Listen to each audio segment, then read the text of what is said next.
नमस्कार. आज आपण खूपच झटपट, चविष्ट आणि हेल्दी असा नाश्ता बनवणार आहोत.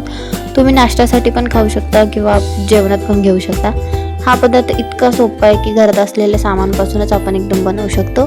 त्यासाठी इथे बघा, हा दुधी भोपळा जो आहे आपला, तो छान असा खिसून घेतला आणि त्यातलं असं पाणी काढून घ्यायचं चांगलं.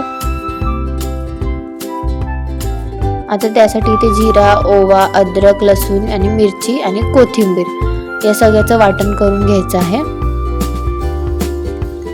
आता इथे गव्हाचं पीठ घेतलंय, थोडंसं ज्वारीचं पीठ घातलंय आणि 1 चमचा बेसन पीठ घातलंय. आता त्यात आपला जो पाणी पिळून घेतलेला जो भोपळा होता तो त्यात घालूया. चवीनुसार मीठ घालायचंय, थोडीशी हळद घालायची आहे, तेल घालायचंय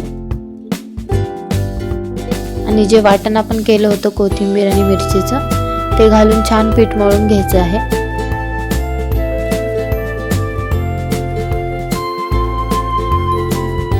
बघा किती छान असा सॉफ्टसा डो तयार झालाय. आता भिजले की आता इथे आपण लगेच भाजायला घेऊया. खूपच झटपट एकदम. तुम्हाला सकाळी नाश्त्यासाठी किंवा डब्यासाठी काय बनवावं समजत नसेल तर ही रेसिपी खूपच पटकन होते, अजिबात वेळ लागत नाही. आणि हे बनवलं की भाजी बनवायची देखील गरज नाही किंवा जे भोपळा खात नाही ते पण खातील, इतकं सुंदर याची चव लागते.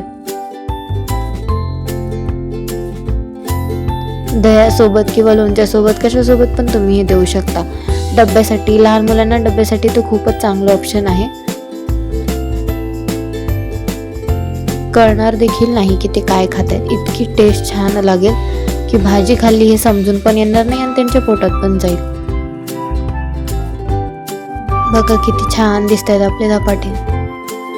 आता छान गोल्डन रंग येईपर्यंत खरपूस भाजून घ्यायचे.